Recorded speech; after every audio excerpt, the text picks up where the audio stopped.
Assalamualaikum warahmatullahi wabarakatuh. Saya Karsim, calon guru penggerak Angkatan 11 dari SD Negeri Lui Jawa II, Kabupaten Tegal. Video ini adalah praktik penerapan segitiga restitusi untuk menyelesaikan permasalahan siswa di sekolah saya. Apa itu segitiga restitusi?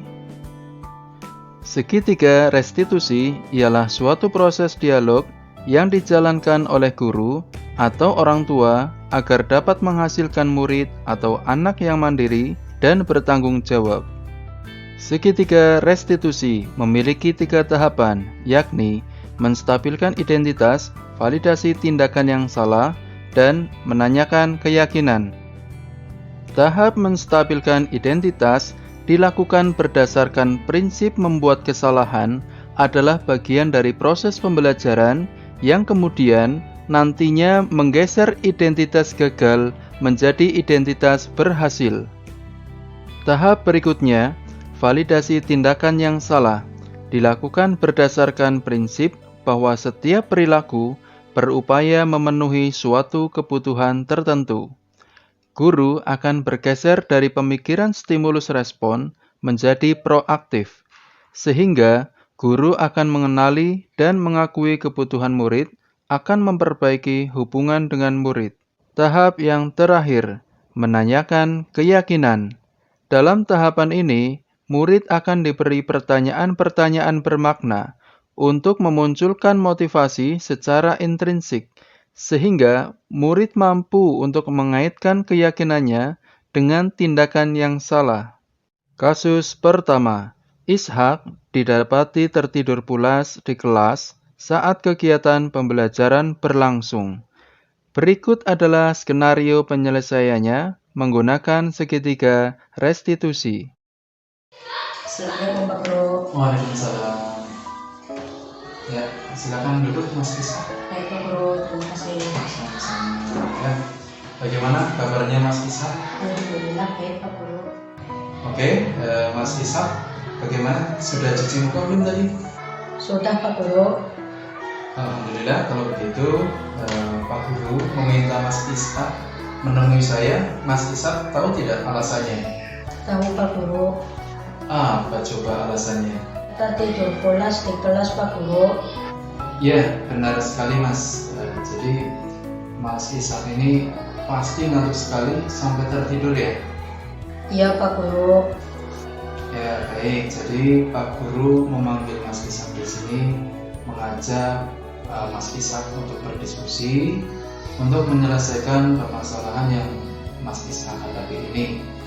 Mas Ishak mau? Mau Pak Guru. Baik Mas Ishak, jadi Pak Guru ini memaklumi gitu ya. Memang manusia tidak ada yang sempurna. Kadang orang sampai tertidur ya, hal yang mungkin banyak orang alami dalam banyak aktivitas. Pak Guru ingin tahu, memangnya kenapa sih Mas Ishak bisa sengantuk itu? Iya Pak, tadi malam saya menonton bola dari jam 11 malam sampai jam 1 malam Pak Guru. Oh, Mas Ishak suka nonton pertandingan bola di TV ya? Iya Pak Guru. Ya, wajar ya. Kalau anak laki-laki suka nonton bola. Dulu Pak Guru juga suka nonton bola, terutama kalau tim sepak bola favoritnya Pak Guru itu sedang main. Namun, kalau malam, Pak Guru tidak sanggup karena besok harus sekolah gitu. Pak Guru menghargai kejujuran dan keterbukaan Mas Ishak, menghargai hobi Mas Ishak yang suka nonton pertandingan bola. Namun pertanyaannya, apakah dengan menonton bola hingga larut malam dan akibatnya ngantuk hingga tertidur di jam pelajaran itu dibenarkan dan sesuai keyakinan kelas? Tidak Pak Guru. Nah, kira-kira hal semacam itu mengganggu diri Mas Ishak dalam belajar atau tidak? Iya Pak, belajar saya jadi terganggu. Kemudian Mas Ishak itu merasa rugi tidak? Iya Pak, sangat merugikan. Selain mengganggu dan merugikan belajarmu, kira-kira sikap apa yang Mas Ishak tunjukkan dengan tindakan tidur saat jam pelajaran? melanggar keyakinan kelas, Pak. Ya, benar sekali. Kemudian, keyakinan kelas mana yang Mas Ishak langgar? Sikap disiplin dan mendengarkan penjelasan guru, Pak. Baik Mas Ishak, jadi memang benar apa yang Mas Ishak katakan tadi. Lalu dari pemahaman yang Mas Ishak tadi ketahui, langkah Mas Ishak ke depan mau bagaimana? Saya meminta maaf kepada Pak Guru atas sikap saya yang tidur di kelas. Baik Mas Ishak, permintaan maaf dari Mas Ishak saya terima, saya maafkan. Kemudian apalagi yang mau Mas Ishak lakukan? Saya tidak akan mengulangi lagi, Pak. Bagus, Pak Guru hargai sikap itu. Kemudian bagaimana caranya agar Mas Ishak tidak mengulangi lagi tidur di kelas? Tidak menonton bola lagi, Pak Guru. Nonton bola boleh Mas, tapi hindari begadang atau tidur larut malam. Misalkan pertandingannya itu terlalu malam atau mepet pagi, mending sebaiknya tidak usah, karena nanti akan mengganggu istirahat Mas Ishak ya. Baik, Pak Guru. Kemudian menurut Mas Ishak, nonton bola yang tidak mengganggu istirahat itu yang seperti apa coba? Yang pertandingannya siang atau sore hari. Betul sekali Mas Ishak. Atau kalau misal mau lihat yang malam hari, ya boleh-boleh saja sebenarnya ya, silakan. Namun sebelum pertandingan itu tidur dulu, dan sesudahnya juga tidur ya, biar paginya itu tidak ngantuk dan tidak tidur di kelas ya. Iya, Pak Guru. Ya, baik Mas Ishak, sampai sini kita sudah sampai kesimpulan ya. Kemudian kita sudah sampai pada solusi, udah ketemu nih. Kemudian coba Mas Ishak sebutkan apa tadi solusi yang sudah kita temukan dari hasil diskusi kita. Solusinya dengan menghindari tidur larut malam dan tidak menonton pertandingan sepak bola terlalu malam.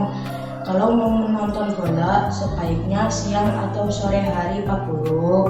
Ya, bagus sekali. Alhamdulillah kita sudah sampai pada solusi.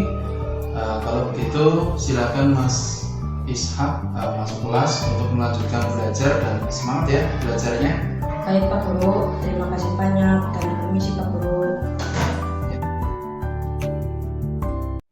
Kasus kedua, Gaida marah hingga membentak-bentak temannya yang bernama Siti yang berbuat iseng dengan mencoret-coret buku milik Gaida.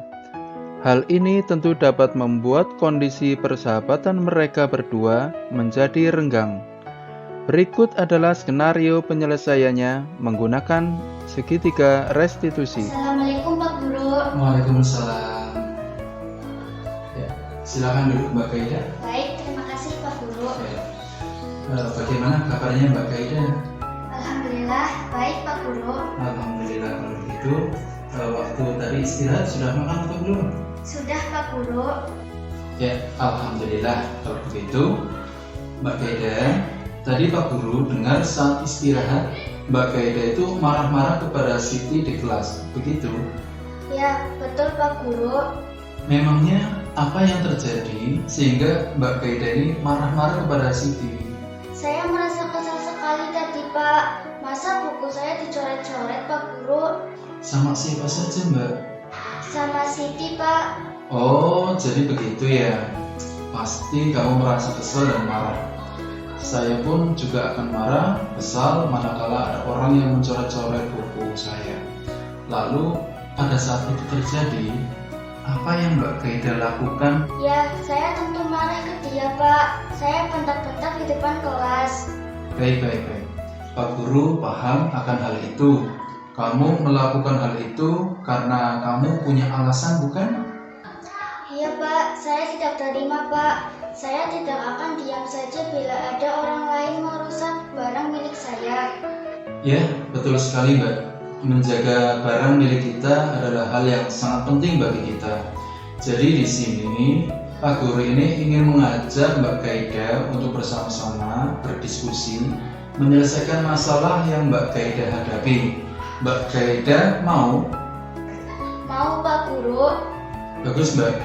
Jadi manusia marah ketika orang lain berbuat salah itu wajar ya. Banyak orang yang mengalami hal seperti demikian. Pak Guru ingin tahu memangnya kenapa bisa sampai semarah itu Mbak Gaida? Iya Pak, tadi habis istirahat, saya lihat buku saya sudah dicoret-coret.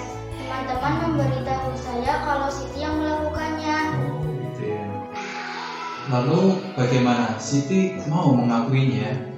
Iya Pak Guru, tapi Siti tidak mau meminta maaf, malah menertawakan saya. Dia bilang itu hanya bercanda. Ya, wajar ya kalau Mbak Gaida sampai marah karena sikap Siti yang begitu. Pak Guru menghargai kejujuran Mbak Gaida. Pertanyaannya, apakah dengan marah-marah di depan kelas, bahkan sampai mau menjambak rambutnya Siti tadi ya, sikap itu sesuai dengan keyakinan kelas dan dibenarkan tidak Mbak? Tidak Pak Guru. Lalu kira-kira hal semacam itu mengganggu percakapan Mbak Gaida dengan Siti tidak? Iya Pak, pertemanan saya jadi renggang. Kemudian Mbak Gaida merasa rugi tidak dengan kejadian seperti itu? Iya Pak, sangat merugikan. Selain mengganggu dan merugikan persahabatan Mbak Gaida, kira-kira sikap apa yang Mbak Gaida tunjukkan dengan tindakan marah-marah seperti itu Mbak? Melanggar keyakinan kelas Pak Guru. Benar sekali. Kemudian keyakinan kelas mana yang Mbak Gaida langgar? Musyawarah dan kasih sayang Pak. Baik Mbak Gaida, jadi memang benar apa yang Mbak Gaida katakan tadi. Lalu sekarang pada kesimpulan ya, langkah Mbak Gaida ke depan mau apa? Saya mau meminta maaf kepada Siti atas sikap saya tadi Pak. Bagus, lalu apa lagi Mbak? Saya tidak akan mengulanginya lagi. Pak Guru sangat menghargai sikap itu. Kemudian bagaimana caranya agar Mbak Gaida tidak mengulanginya lagi? Saya akan lebih sabar dan melakukan musyawarah dalam menyelesaikan masalah ini Pak. Benar sekali Mbak Gaida. Baik, kita sudah sampai pada ujung diskusi. Kita sudah menemukan solusinya ya. Coba Mbak Gaida sebutkan apa yang menjadi solusi yang sudah ditemukan dari hasil diskusi kita. Solusinya, saya akan lebih sabar ketika menghadapi masalah, tidak mudah emosi, dan melakukan musyawarah untuk menyelesaikan masalah dengan teman. Baik, alhamdulillah Mbak Gaida sampai saat ini sudah menemukan solusi dari permasalahan Mbak Gaida. Kalau begitu, silakan masuk kelas untuk melanjutkan belajar dan semangat ya Mbak belajarnya. Baik Pak Guru, saya pamit undur diri Pak. Silakan. Terima kasih sudah menyaksikan video ini. Salam guru penggerak, tergerak, bergerak, menggerakkan. Wassalamualaikum warahmatullahi wabarakatuh.